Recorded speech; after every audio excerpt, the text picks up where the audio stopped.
Entonces, por ejemplo, yo utilizo esta guía porque desglosa mucho los riesgos, ¿no? Aquí en Ecuador los desglosa menos, pero nos ayuda a tener una idea, ¿no? Una idea más precisa de los riesgos. Leamos otro que dice aquí. Toque contra objetos inmóviles, ¿sí? Esto es cuando hay un encuentro violento de una persona o de una parte de su cuerpo con uno o varios objetos colocados de forma fija o en situación de reposo. ¿Sí? Por ejemplo, aquí yo podría poner un ejemplo que pasó en el instituto hace tiempo. Habían unas puertas de vidrio y un estudiante durante la noche, en la noche no se podía ver muy bien. Él fue corriendo, se estampó contra esa puerta de vidrio, se quebró la puerta de vidrio, bueno, él salió un poco aturdido, pero se fue. No sabíamos quién era, fue después cuando vimos las cámaras que vimos que había un chico que iba corriendo así, bien despistado. Y al siguiente día supimos quién era porque llegó así con la nariz toda cubierta, ¿no? Entonces él sufrió un accidente de trabajo que bien bueno, no un accidente de trabajo, sufrió un accidente que bien lo podríamos tipificar como un golpe, ¿sí? Como un golpe, pero por ejemplo aquí lo tipifica o lo desglosa un poco más. Y ese golpe es por choque contra objetos inmóviles, ¿sí? Entonces el riesgo que él tenía era el riesgo de choque contra objetos inmóviles y se materializó, ¿no? Y sufrió un golpe muy severo en su nariz.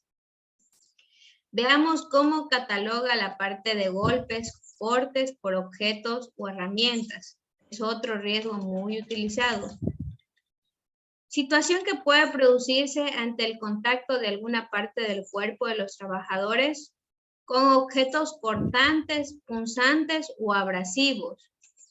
No se incluyen los golpes por caída de objetos. ¿Por qué? Porque ya están arriba, ¿verdad? En otro riesgo. Golpes con un objeto o herramienta que es movido por una fuerza diferente a la gravedad. Entonces aquí podríamos decir que alguien está trabajando con su taladro, con algún tipo de situación y viene alguien y tal vez alguien está jugando por ahí, ¿sí? Y hace que el trabajador se golpee o quede prensado, ese tipo de situación, a eso hace referencia. Cuando está maniobrando algo y sufre algún tipo de fuerza externa que le golpea al trabajador mientras maniobra con esa herramienta, o la propia herramienta genera alguna fuerza externa, una fuerza extra, por así decirlo, que le va a golpear al trabajador. ¿Sí? Entonces, esta que dice golpes o cortes, lo deriva justamente solo del manejo de herramientas. ¿Sí? Otro riesgo que es también bastante común, por ejemplo, en soldadura, es la proyección de fragmentos o partículas. ¿Sí? Y el riesgo se llama así, riesgo de proyección de fragmentos o partículas. Circunstancias que se pueden manifestar en lesiones producidas por piezas, fragmentos o pequeñas partículas de material proyectados por una máquina, herramienta o materia prima a conformar. Excluye los producidos por fluidos biológicos. Entonces aquí podemos englobar las personas que realizan soldadura, ¿verdad? Que se producen esquirlas, ¿sí? Entonces hay que utilizar el equipo de protección personal para evitar este riesgo, que es la proyección de fragmentos o partículas. O la otra que se me ocurre cuando trabajan con el taladro, ¿verdad? El taladro también produce polvo, ¿verdad? Puede ir a nuestros ojos. Entonces, todos esos trabajos en los que puedan producirse polvos derivados de la manipulación de herramientas, lo vamos a considerar como proyección de fragmentos o partículas.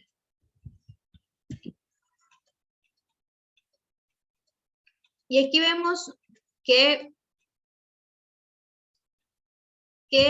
hay riesgos que no son mecánicos, como sobreesfuerzos, ¿sí? Estos se consideran riesgos físicos. Y ustedes van a decir, ¿pero qué hacen aquí estos riesgos que no son mecánicos? ¿Por qué la guía los pone aquí? Muy bien, vamos a ver por qué los pone aquí. Dice, sobreesfuerzos por manipulación de cargas. Manipulación, transporte, elevación, empuje o tracción de cargas, carros, cajas que puedan producir lesiones. Este sobreesfuerzo al que está puesto aquí no es un riesgo mecánico. Ya a partir del 130, este aquí no es un riesgo mecánico, es un riesgo físico, el sobreesfuerzo físico, porque afecta la parte física del trabajador. Pero ¿por qué lo he puesto aquí o a qué hace referencia este sobreesfuerzo? Hace referencia al que usted cargue una caja, por así decirlo, muy pesada. El momento de cargarlo sufre una lesión en ese instante. ¿Sí? Sufrió en ese instante, se dislocó la espalda, en ese instante tal vez agarró mal y la rodilla ¡pum! se le afectó. A eso hace referencia. Recordemos que los riesgos de seguridad ocasionan accidentes de trabajo y son sucesos imprevistos, ¿no? A eso hace referencia, a que le pasó una lesión en ese momento.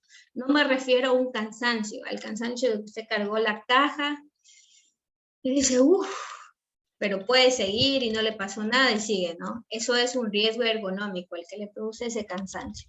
Pero si usted en ese momento hizo así, ¡prach! Y sintió, y ya no puedo seguir, ese es el al que hace referencia, este que dice sobreesfuerzos por manipulación de carga. Eso lo han metido aquí, lo han infiltrado aquí, aunque no es un riesgo mecánico. Y cuando analizamos, normalmente no lo van a encontrar aquí. En guías generales no lo van a encontrar este riesgo como un riesgo de seguridad. Pero les explico por qué está puesto de esa forma en esta guía. Sobreesfuerzos por movilización de personas con movilidad reducida.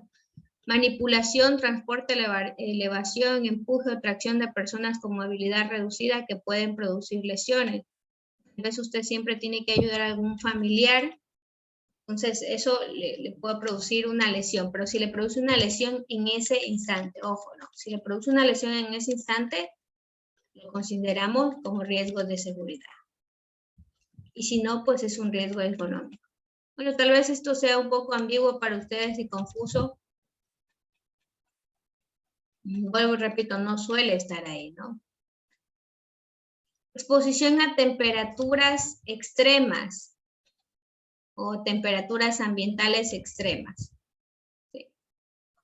Permanencia en un ambiente con calor o frío excesivo. ¿Sí?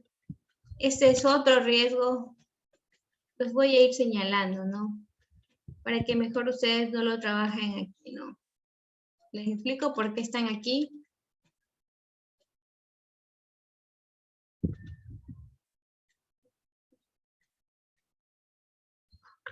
No me permite señalar. Bueno, en la guía los voy a detallar, ¿no? Este que dice exposición a temperaturas ambientales. Ya, permanencia de estar en un lugar excesivamente frío o con calor. ¿Sí? Hay personas que tienen que trabajar en refrigeradoras, por así decirlo, y tienen que tener la ropa adecuada, o tienen que trabajar en calderos, tienen que trabajar con ropa que les permita la respiración, ¿no? Entonces, para prevenir ese tipo de riesgos se utiliza ese tipo de medida preventiva, ¿no? Sobre todo la ropa que utiliza. Normalmente este y sí, lo vamos a dejar aquí, sí, se lo cataloga ahí, pero tiene que generar un tipo de hipotermia instantánea o el tipo de calor instantáneo para que pueda ser considerado un riesgo de seguridad. Después vemos contactos térmicos. Recuerden, la palabra contacto significa que usted tocó en ese momento. ¿Sí? Y dice contacto térmico, quiere decir que estuvo al calor. ¿Sí? También vemos al frío. Digamos que yo estoy trabajando en un caldero y sin querer toqué una parte caliente, ¿no? O si yo trabajo siempre en un caldero, hay el riesgo de contacto térmico por calor. ¿Por qué? Porque las herramientas o los equipos pueden estar a elevadas temperaturas. O digamos que trabajo en un frigorífico, o no sé, bueno, aquí en Ecuador no creo que haya lugares donde trabajen con un excesivo frío. Entonces ahí puede haber el riesgo de contacto térmico por frío. ¿Sí? Recordemos que cuando hace mucho frío, quema. No sé si a ustedes les ha pasado. Cuando cogen el hielo, ¿qué pasa? Cuando usted toca el hielo. Dice quema, ¿verdad? Esa es la reacción. Veamos qué otros contactos hay aquí. Contactos, recuerden, cuando yo toco, cuando yo siento. Contactos eléctricos directos. Eso nosotros lo vamos a catalogar como contactos cuando yo tomo un cable que está con electricidad, que está conectado a la electricidad. Ese será un contacto eléctrico directo. Si por el contrario ese cable está tocando algún tipo de carcasa dentro del trabajo y esa carcasa está electrificada por ese cable, ese es un contacto eléctrico indirecto, porque yo no toqué como tal un cable, sino que toqué una carcasa, ¿sí? Ese será un contacto eléctrico indirecto. Aquí hay otro que dice exposición a sustancias nocivas o tóxicas. Lo mismo, ese también suele considerarse más bien un riesgo químico, pero ¿por qué lo ponen aquí? Porque hace referencia, por ejemplo, hay el riesgo de inhalación o ingesta accidental de sustancias nocivas. Cuando pasa eso hay una intoxicación, ¿verdad? Y eso siempre es una reacción inmediata. Veamos qué otro, el contacto con sustancias cáusticas o corrosivas, ¿sí? Aquí yo no hago referencia a exposición, sino a contacto, a que se me cayó el químico y me produjo algún tipo de quemadura en mi piel, ¿sí? El riesgo de incendio, ¿sí? Cuando hay instalaciones con almacenamiento de combustibles, hay el riesgo de incendio. Aquí un poco de riesgos, pero no lo vamos a considerar riesgo de incendio. Riesgos causados por seres vivos. Es importante cuando se trabaja en el campo. Digamos que yo tengo que trabajar en el campo y hay el riesgo de que me pique una culebra. Este es un riesgo causado por un ser vivo, ¿sí? Por un animal. O digamos que hay algún trabajador que me atacó dentro de mi trabajo, ¿sí? Ese es un accidente causado por un ser vivo. Pasó dentro de mi trabajo, pero quien lo ejecutó fue otro trabajador. Aquí también hay el riesgo de atropellos o golpes por vehículos, ¿sí? Si sufre algún tipo de atropello, ¿sí? Dentro de mi trabajo, digamos que es una zona transitada, lo que hay aquí, digamos que Petroecuador, ¿no? Internamente circulan muchísimos carros y hay que caminar por las zonas delimitadas. Si no camino por ahí, se corre el riesgo de atropellos o golpes con vehículos. U otro ejemplo, digamos que yo trabajo en oficina y me mandan a hacer un recado del trabajo. Y en ese recado que estaba haciendo, sufro un accidente de tránsito. Ese también es un accidente de trabajo. Si me pasó porque estaba haciendo tareas encomendadas por el trabajo. Me mandaron a comprar el pan, bueno, no sé. Me mandaron por el trabajo. ¿Sí? Bueno, no sé si está entendido, esos son los riesgos de seguridad. Lo paso así porque es un poquito tedioso, pero es importante que usted defina bien. Yo a veces lo sé pasar mucho más rápido esto, pero entonces se generan confusiones en el estudiante y no puede definir adecuadamente los riesgos mediante la técnica preventiva. Esta guía le ayuda para definirlos adecuadamente. Si vemos aquí, hay un nuevo subtítulo. Dice condiciones medioambientales. A partir de aquí, usted va a ver todos los riesgos de higiene industrial, ¿sí? Entonces es importante que usted tenga definido, yo necesito que usted tenga definido bien cuáles son los riesgos de seguridad y cuáles son los riesgos de higiene, cuáles son los ergonómicos, ¿sí? Condiciones medioambientales, vamos a ver a qué hace referencia. Dice, condición en la que los agentes físicos, químicos y biológicos presentes en el ambiente de trabajo pudieran causar un daño para la salud tipo orgánico, es decir, que pueden generar enfermedades en el trabajador. Y aquí el más habitual es exposición a agentes químicos. Aquí en Ecuador lo suele manejar así tal cual. Exposición a agentes químicos y nada más. Aquí lo maneja así en Ecuador. No lo va subdividiendo por los tipos de químicos como lo divide aquí en la guía, pero como estamos trabajando con ella, podríamos hacer exposición a agentes químicos, 2 puntos, vapores y gases, ¿no? Si es que lo englobamos dentro de esa área. Si estamos trabajando con aerosoles, exposición a agentes químicos por aerosoles, podríamos ponerlo, o simplemente podríamos manejar exposición a agentes químicos. También está bien, no pasa nada. Entonces usted, para saber cuáles son esos agentes químicos, pueden ser vapores y gases, pueden ser aerosoles, puede ser el polvo, fibras que hay en el ambiente, nieblas, humos, ¿sí? Metales que estén ahí, ¿sí? Todo eso nosotros solo lo vamos a poner exposición a agentes químicos, si vemos algún tipo de los que están ahí en el ejemplo. El otro que vemos aquí, exposición a agentes biológicos. Asimismo, exposición a agentes biológicos puede ser por la transmisión de sangres y fluidos o por la vía aérea, contacto o hídrica, ¿sí? Exposición a agentes biológicos por sangres y fluidos. Veamos qué nos dice aquí. Lesiones producidas por pinchazos con agujas o objetos punzantes, cortes, salpicaduras, ingestión, que puedan producir la inoculación de agentes biológicos, transmisión por sangre y fluidos. Esto podría estar más expuesto a personas que trabajan en el área de la salud, ¿verdad? Y acá dice por una transmisión aérea, enfermedades infecciosas y parasitarias agudas o crónicas producidas por agentes biológicos, virus, bacterias, parásitos, de transmisión aérea, por gota, por contacto o hídrica. Excluye las producidas por transmisión sanguínea, pinchazos, ¿por qué? Porque ya está acá arriba.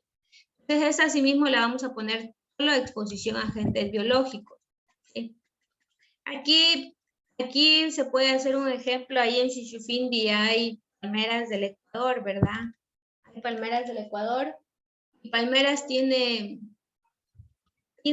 como una mala cepa, cuando le cae como una enfermedad, le cae la mosca blanca. No sé si ustedes han escuchado en algún momento eso, de la mosca blanca que le cae a la palma africana. No, ingeniera.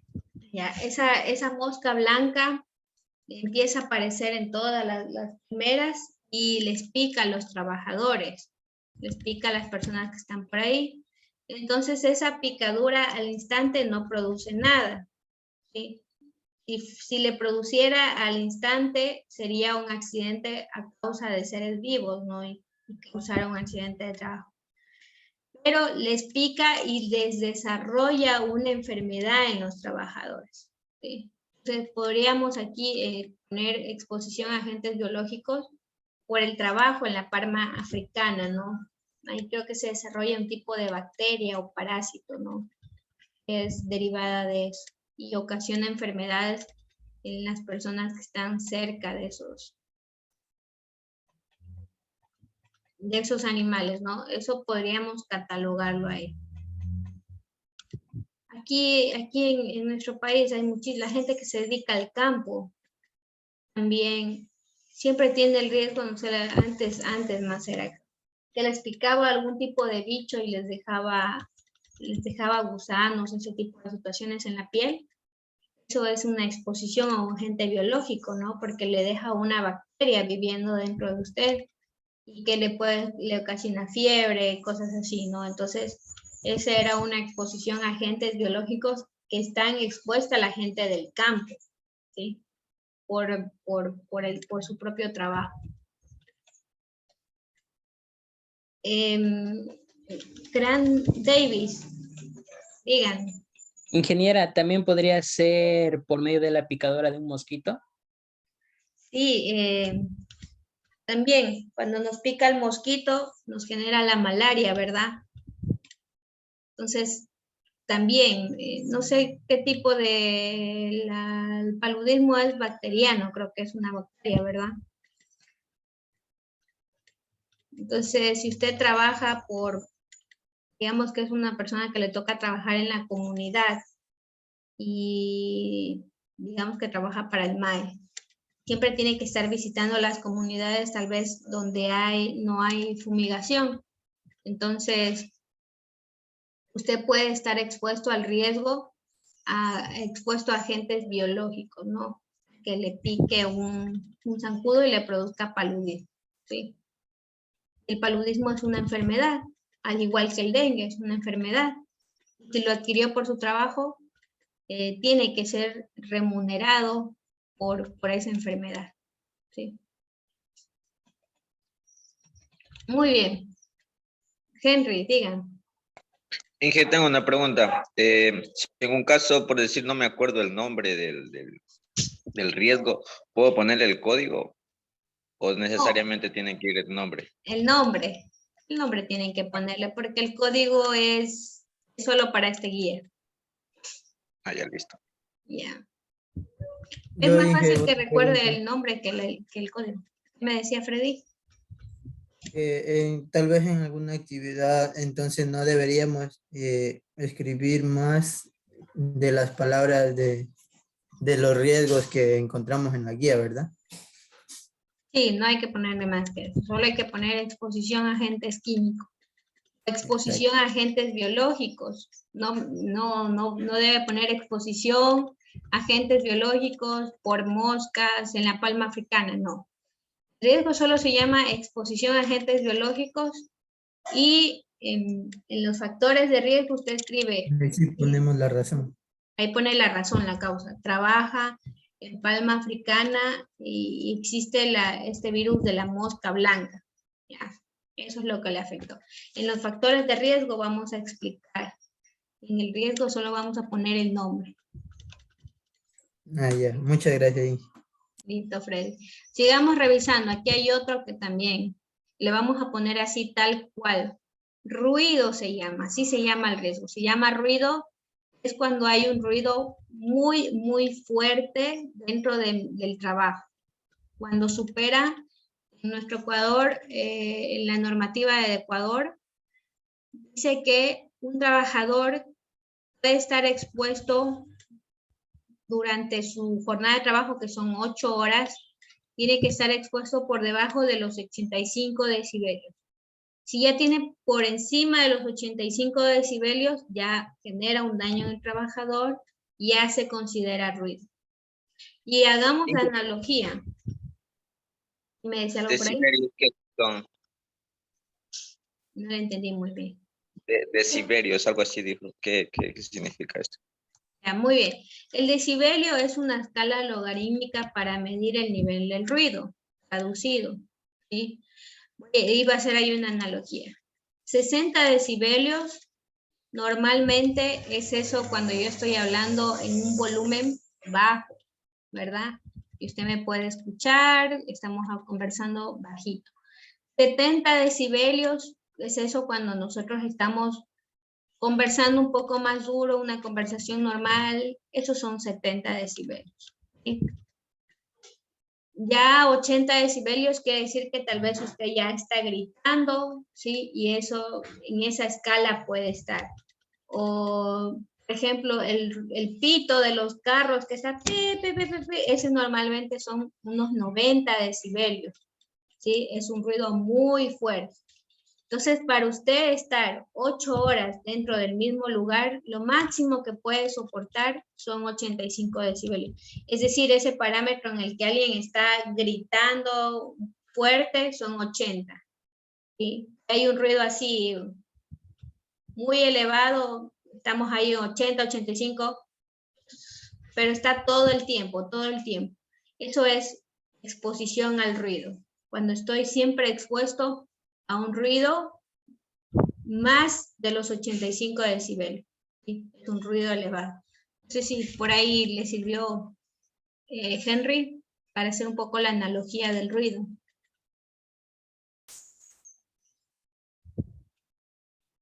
Así nomás. Así.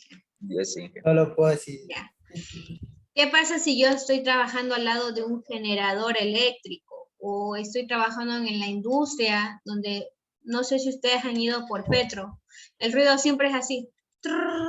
El ruido está ahí, siempre está, hasta uno se olvida que está. Es como vibratorio, diga. Como vibratorio y hay un ruido ahí.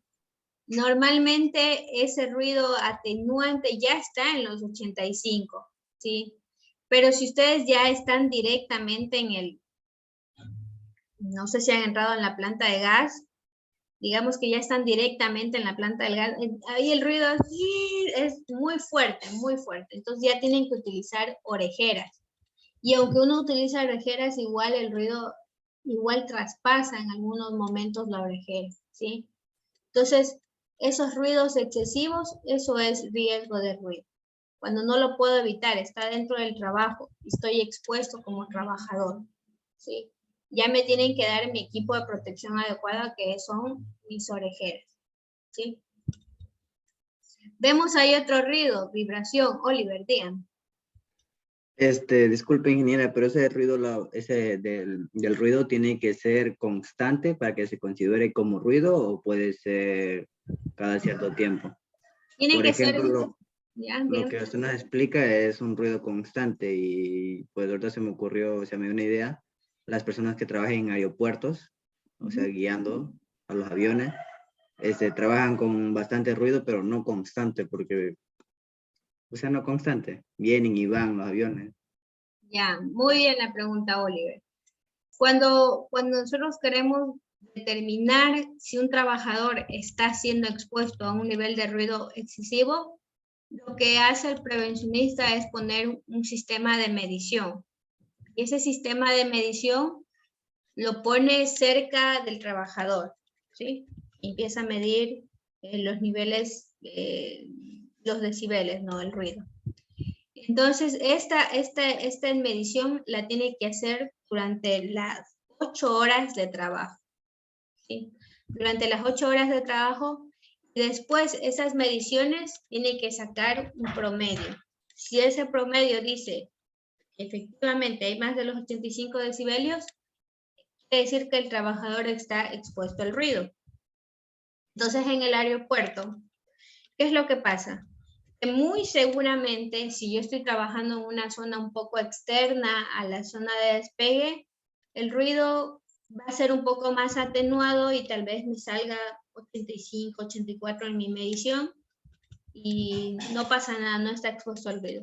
Pero si están trabajando tal vez ya en la pista de despegue, muy seguramente el ruido se va a sentir más fuerte y aunque es pausado, no es tan pausado en un aeropuerto. Me imagino que cada hora siquiera de salir un avión. Entonces, en la medición es muy probable que igualmente le salga 85 decibelios, más de ese valor, y se lo va a considerar ruido, ¿sí? Entonces, algo que les quería comentar, las condiciones medioambientales solo puedo yo definirlas mediante mediciones. Puedo saber si realmente estoy expuesto a eso. Y en la del aeropuerto seguramente al hacer la medición va a salir que sí está expuesto al ruido, ¿sí? Aunque no es constante, pero igual si hago una ponderación, seguramente sale en eso. Por eso las personas que trabajan en la parte de la pista de aterrizaje siempre tienen, si ustedes han visto, ¿no? Siempre tienen esas orejeras, ¿sí? No sé, Oliver, por ahí. No, sí me quedó bastante claro. Ya, muy bien. Veamos otro riesgo de higiene, las vibraciones. Cuando yo tengo que trabajar, digamos que tengo que trabajar con un taladro, pero si yo lo trabajo una vez a la semana, no estoy realmente expuesto a vibraciones. Pero si estoy todo el tiempo expuesto a esa vibración, ¿sí? Ya hay un riesgo para el trabajador. ¿Y cuáles son las medidas preventivas que se suele tomar para evitar esto? Se le reduce la jornada de trabajo al trabajador. En el ruido también, si el ruido ya es muy grande, a pesar de la orejera traspasa, se le reduce la jornada de trabajo. Y en vibraciones también se le reduce. Vemos aquí la definición de vibraciones. Dice, oscilación de partículas alrededor de un punto en un medio físico cualquiera. Los efectos de la misma deben entenderse como consecuencia de una transferencia de energía al cuerpo humano. Actúa como receptor de energía mecánica. En este caso, el sistema afectado es el cuerpo completo. Podría decirse que es una maquinaria que está transfiriendo a todo el cuerpo en general, y acá hace referencia solo mano y brazos. Yo podría hablar de esto de las personas que trabajan con taladros, que siempre están trabajando durante una jornada continua. Ellos están expuestos a esta parte de vibraciones, o quienes trabajan al lado de maquinarias muy grandes. Solo el funcionamiento de esa maquinaria produce una vibración alrededor de las oficinas que están ahí. Entonces, lo que nos decía Henry, hay como una vibración. Ya. Pero si esa vibración también tiene un punto o tiene un valor, es adecuado, el trabajador puede soportar. Entonces también hay que hacer una medición, hay que ver si esa vibración que produce en mi oficina debido a esa maquinaria me afecta, ¿sí? Está sobrepasando los niveles permitidos, ya es un riesgo, ¿sí? Me puede traer a la larga algún tipo de enfermedad. Veamos qué otros riesgos más higiénicos tenemos aquí. Lo cataloga el estrés térmico, yo por eso lo veía allá arriba y decía, no, lo ponen allá porque hace referencia a una hipotermia instantánea, ¿no? Por así decirlo. Estrés térmico es condición medioambiental, es que son las condiciones medioambientales, frío, calor, son condiciones medioambientales. Entonces, exposición a temperaturas extremas como el frío o el calor. Permanencia en un ambiente con frío excesivo, condiciones termohigrométricas fuera del rango establecido. Aquí dice en el Real Decreto 486/97, esto es normativa europea, pero ¿dónde aquí en Ecuador podemos ver cuáles son las condiciones de frío que permite? En el Decreto Ejecutivo 2393. Vamos a ver más adelante un poco más ese Decreto Ejecutivo 2393, pero ahí establece el valor máximo de frío al que puede estar expuesto un trabajador, o al valor máximo de calor que puede estar expuesto. Voy a abrir de una vez aquí para que ustedes lo puedan ver. Vamos a ver ese parámetro. ¿Dónde lo encuentro? Lo encuentro en el Decreto Ejecutivo 2393. Pueden ver ahí, dice Decreto Ejecutivo 2393, ¿verdad? Sí, ingeniera. Calor, por ejemplo.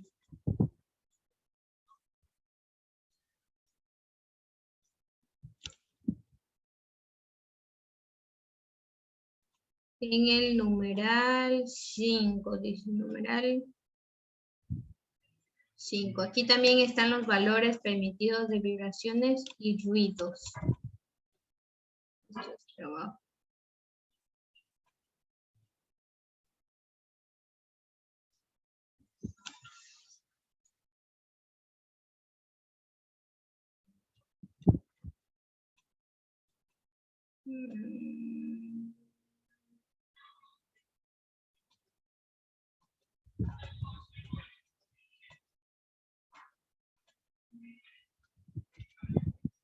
Bueno, creo que hace referencia a esta tabla.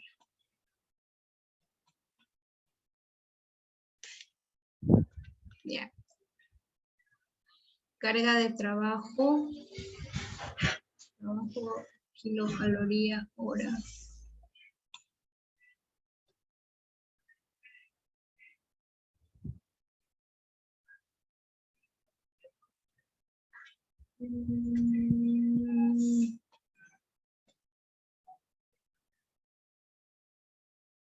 Bueno, aquí hace referencia a la humedad.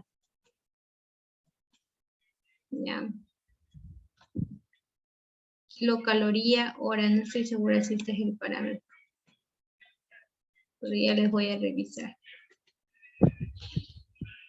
Pero bueno, ya les voy a revisar para revisar bien estas terminologías. Estoy muy relacionada antes de pasarle, ¿no? Aquí está, por ejemplo, lo que les hablaba del ruido, ¿no? El nivel sonoro que se permite en una jornada de 8 horas son 85 decibelios. Pero si usted se llega a ver una medición que hay 90 decibelios al que está expuesto el trabajador, hay que reducirle la jornada de trabajo a 4 horas. O si está a 100 decibelios, solo puede trabajar 1 hora su jornada de trabajo expuesto a ese ruido. 100 decibelios ya es bastante, diga. Sí, ya puede quedarse sordo. Ya no escucha nada. Eso una de las formas que hacer es reducirle la jornada de trabajo. Veamos. Pero Inge, es igual así tenga el equipo correcto. Sí, es que no sé si ustedes han trabajado. Yo me acuerdo que alguna vez estaba por Petroecuador y en la planta de gas el ruido afuera, no en la oficina. La oficina está aislado, pero afuera es demasiado fuerte. Yo tenía puesto las orejeras y igual no se escuchaba. Entonces, tal vez en ese momento yo estuve expuesta que unos 2 días, pero alguien que esté expuesto todos los días a ese ruido, igual le traspasa la orejera. Entonces, aunque se tenga el equipo de protección personal, no es suficiente. Hay que reducirle la jornada de trabajo. Oliver, diga. Ingeniera, pero eso llegaría a pasar con una persona que cumpla con los 5 sentidos, ¿verdad? Porque si la empresa tiene de trabajador una persona sorda en ese área de trabajo, ¿no había problema o sí? No, ¿verdad? Bueno, muy bien. Bueno, eso ya es... no habría Tendrían que problema. comunicarse por señas. Ajá, ya no habría problema porque el sordo no puede escuchar el ruido, digo yo. Claro, tiene una buena manera de plantearse parámetros, Oliver. Nunca me había puesto a pensar qué pasa para la persona que sufre sordera, pero me imagino que para él no aplica, pues ya no escucha nada. Sin embargo, no sé si se han dado cuenta que las personas que son sordas igualmente tienden a escuchar, creo, un pequeño zumbido. No suelen estar sordas apagados completamente, sino que hay como zumbido. No sé si esos ruidos muy fuertes, yo creo que sí los pueden afectar, al menos los que vienen de nacimiento. Entonces, pero bueno, supongo que no les afecta. Muy bien, Oliver. Bueno, lo que quería mostrarles, ya vamos a ir viendo un poquito más en detalle estos estos parámetros, para analizarlos bien, pero aquí en el decreto ejecutivo 2393 es el que nos rige a nosotros en nuestro país. Hay las normativas, por ejemplo, aquí también hay la normativa de iluminación que se necesita por actividad. ¿Sí? Muy bien, continuemos. Ya creo que ya estamos finalizando. ¿Hasta qué hora es la clase? 9:50. Hasta las 9:50. Bueno. Terminamos y nos volvemos a conectar un ratito más, ¿bien? Muy bien. Ya vamos a ver, aquí hay también la exposición a radiaciones ionizantes. Hay personas, bueno, aquí dice radiación electromagnética. Sí, hay personas que trabajan, por ejemplo, tomando radiografías, ¿sí? Estas personas solo pueden dedicarse a esa actividad de aproximadamente, creo, 5 o 10 años. Después de eso ya no pueden trabajar en él, porque la exposición radiológica más de ese tiempo puede causar algún tipo de enfermedad, según